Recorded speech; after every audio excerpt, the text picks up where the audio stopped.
On est où là? Dans mon usine de robots. Ouais, comme dans Terminator. Je ne crois pas que vous soyez sérieux. Vous voulez un peu de café, monsieur Tully? Je dois. Oui, ça vous fera du bien. Alors, 70% des utilisateurs disent bonjour à GPT. Il y a un vrai sujet sur la politesse, sur est-ce qu'il faut l'être, est-ce qu'il faut pas l'être, est-ce qu'on a des meilleures réponses, tout ça. Mais d'où ça vient et concrètement, pourquoi certains utilisent la politesse et pourquoi d'autres absolument pas? 70% des utilisateurs qui disent bonjour à ChatGPT le font pas par politesse en fait, et ils le font parce qu'ils ont peur, et en particulier c'est lié à un film, c'est lié à Terminator. Rien que de le dire, ça me fait marrer. Mais en fait, il y a un parallèle que font beaucoup de gens entre l'histoire de Terminator, dont on va parler un petit peu, et le fait en fait d'être poli avec son IA, quoi. Voilà. Et alors pour donner des chiffres, en fait, c'est vrai qu'il y a une habitude de politesse avec la machine, au-delà en fait d'améliorer les prompts, ce genre de choses, hein, d'améliorer les réponses. Mais il y a quand même en fait beaucoup de personnes qui ont peur que le scénario en fait du Terminator se produisent dans la vie réelle. Alors, pour être précis, cette étude dit que sur les 70% d'utilisateurs qui disent bonjour à GPT ou à d'autres, on suppose, 82% d'entre eux, c'est de l'habitude de politesse. Voilà, politesse. C'est de la politesse. Donc, c'est juste pour mesurer un petit peu le propos, mais on a quand même 18% qui, eux, le font parce qu'ils ont peur que l'IA, c'est-à-dire, là, on est vraiment dans Terminator, que le Skynet puisse, générer des représailles si t'es pas sympa avec, quoi. Alors, on explique. Skynet, alors pour ceux qui sont pas... alors déjà, si vous n'avez pas vu le film Terminator, il faut que vous le regardiez, parce qu'il y a un parallèle qui est flippant. On a l'impression quand on regarde Terminator aujourd'hui avec... Tu parles du dernier, là. Le dernier Terminator. Oui, alors le dernier ou même les anciens. Cela dit, c'est valable. Voilà, même les anciens, en fait. C'est la naissance... Alors, on va le reprendre en quelques mots, l'histoire du Terminator, mais pour terminer ce que je disais, il y a un parallèle assez flagrant entre ce qu'on vit et cette histoire qui est complètement inventée. Donc l'histoire du Terminator, c'est il y a un premier grand pan, c'est la naissance de Skynet. Skynet, c'est une intelligence artificielle militaire ultra puissante qui devient autonome.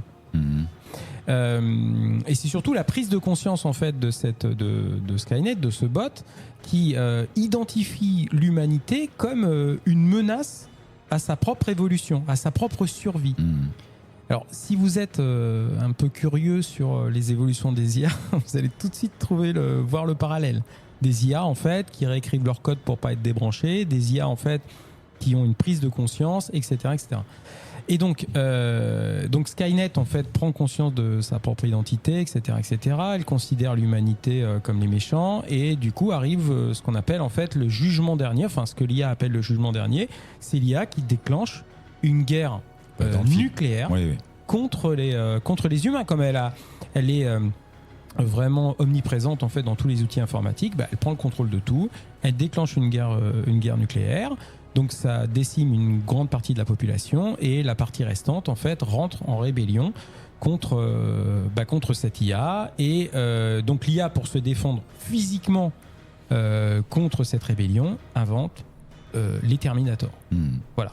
Donc, grosso modo, c'est ce qui explique le syndrome. Après, il y a plein de parallèles qui expliquent les peurs qu'on peut avoir de l'IA, parce que là, on parle du syndrome Terminator parce que l'étude l'appelle comme ça.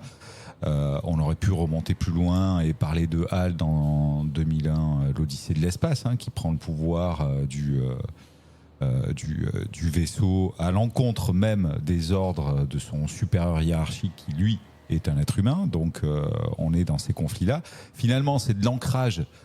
Ces films-là ont ancré les Matrix, les 2001, les Terminator, ont ancré quand même chez nous une sorte de jeu à se faire peur.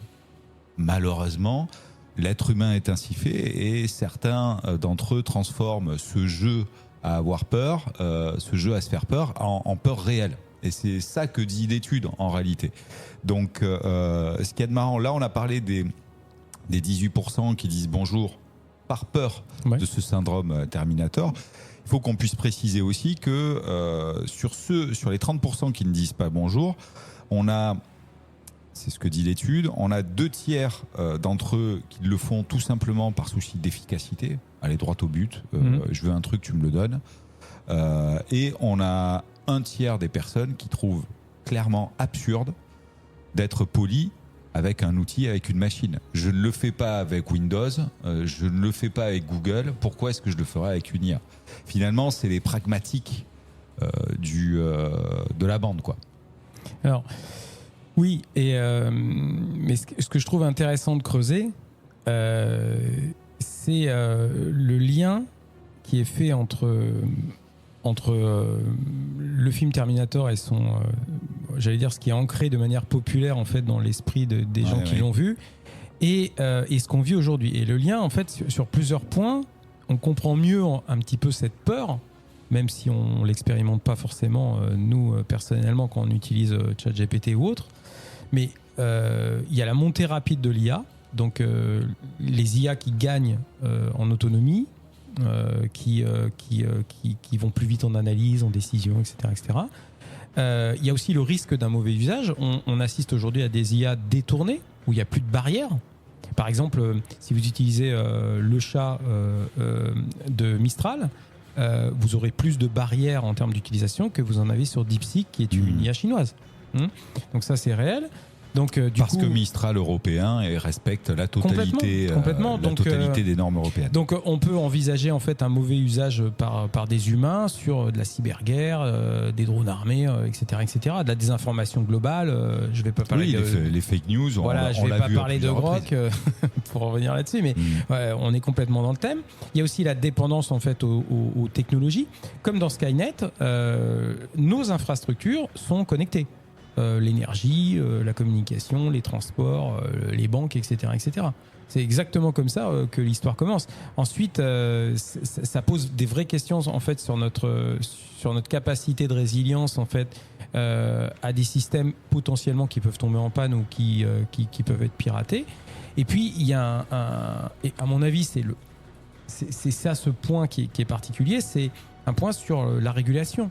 C'est le film dans Terminator, on voit bien en fait qu'il n'y a pas de contrôle, il n'y a pas de gouvernance, il n'y a pas une entité en fait mondiale qui est là pour parler de l'IA et pour contrôler les dérives et justement envisager en fait ce scénario.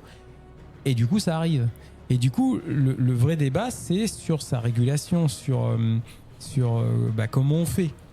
Comment on contrôle en définitive, parce qu'on a vraiment l'impression que plus personne ne contrôle vraiment. Oui, on va de plus en plus loin, de plus en plus vite, on contrôle des biais. Oui, bon, alors qu'en réalité... Tout est ultra contrôlé. Mais dans Terminator, c'est pareil. Et oui. Alors après, dans Terminator, encore une fois, on parle des 18% là qui ont peur de ça. Il y a 18%, c'est une étude américaine, donc on n'a pas fait le parallèle avec l'Europe, c'est une étude américaine. Hasard ou pas, 18% de la population aux États-Unis pense que la Terre est plate. Donc, est-ce que c'est les mêmes qui pensent et qui ont peur en fait et qui ont ce même truc ? Bon, voilà. Juste pour rééquilibrer, parce qu'on en avait déjà parlé et notamment sur l'impact que ça pouvait avoir quand on parlait à Alexa ou quand on parlait à d'autres et notamment les enfants. Sur la politesse, sur la courtoisie, sur le fait de garder une relation humaine. Il y a des experts qui expliquent que c'est une bonne chose d'être courtois et poli avec une IA, parce que quelque part, ça protège aussi nos relations humaines. Si on a l'habitude de dire bonjour à une IA parce qu'on imagine que c'est mieux ou qu'il y a une meilleure réponse, on va dire bonjour dans la vraie vie. C'est ce que dit cet expert-là, je crois que c'est Ben Wood. On a aussi constaté derrière que, et là toi tu es un petit peu plus expert que moi sur le sujet, qu'il y a un réel impact de la courtoisie, de la politesse sur le niveau de réponse des IA, quelles qu'elles soient. On parle de réponses optimisées jusqu'à 30% meilleures quand on est à minima courtois ou poli. Ou voilà, on n'a pas besoin en fait de faire des grandes phrases. Hein. Mais a priori, il y a quand même 30%, jusqu'à 30% d'optimisation. Tu confirmes ça ? Oui, il y a un impact positif en fait sur la qualité des réponses et plus précisément sur la longueur des réponses. C'est-à-dire que quand on est poli avec une IA, grosso modo, les réponses sont plus fouillées, sont plus longues. Et il semblerait que si on est moins poli avec une IA, les réponses sont plus succinctes, en fait, plus courtes. Et d'ailleurs, ce qui pose un problème, on sort un peu du sujet, mais ce qui pose un problème aujourd'hui aux experts IA, c'est que ça coûte très cher, en fait.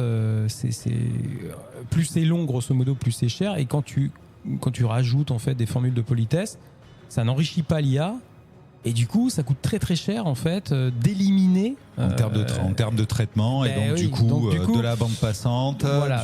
Donc du coup, en fait, on se retrouve dans où on veut avoir des meilleures réponses, donc on est poli avec son IA, mais en même temps, en fait, ça n'apporte rien à l'IA, donc ils sont obligés d'investir en fait massivement pour éliminer en fait des choses qui sont parasites.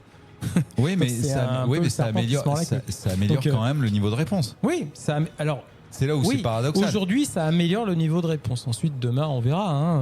On verra comment ça se passe. Mais oui, je suis complètement d'accord avec ça. Ça améliore ça rend les réponses plus longues, plus fouillées en fait. Ok. Voilà. Il y a autre chose pour revenir sur l'étude de l'expert Ben Wood qui parle de la courtoisie et qui protège ou qui consolide nos relations humaines. On a par exemple Alexa qui a mis en place en 2018, ça fait un petit moment, mais le système de Magic Word. Tu peux déployer un petit peu ? Non. Non, t'as pas envie, t'es pas sympa, t'es pas poli, t'es pas pour toi. C'est Amazon qui récompense les enfants qui disent please, qui disent please donc à Alexa, de façon ça récompense en fait l'ancrage qu'ils créent concernant la politesse au plus jeune âge en fait. Okay. Donc ils ont décidé de faire ce genre d'expérience.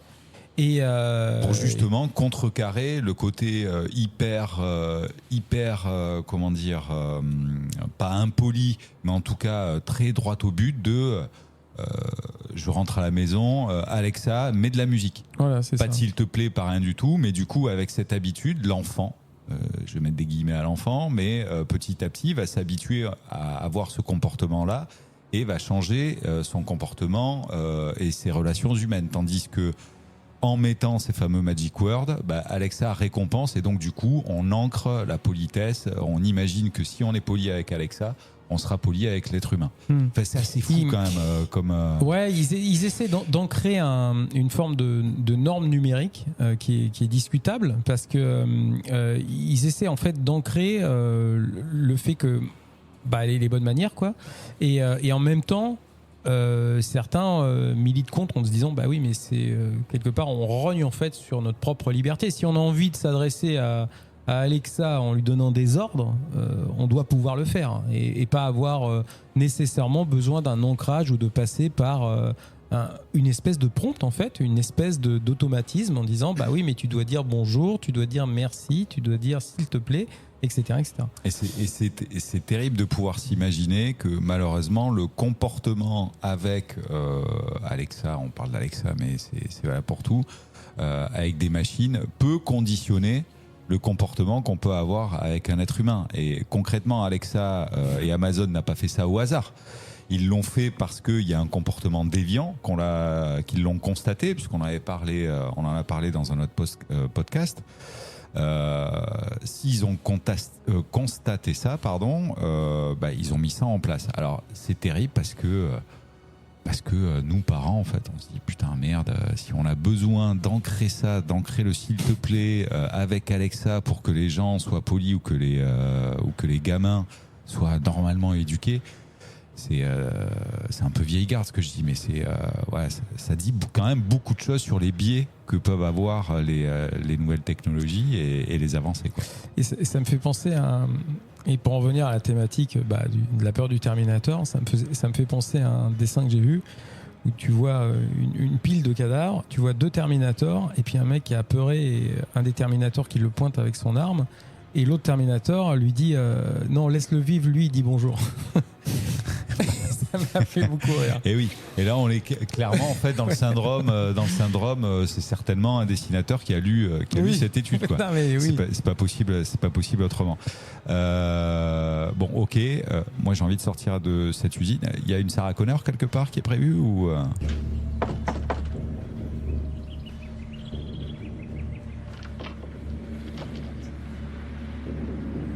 Sarah Connor.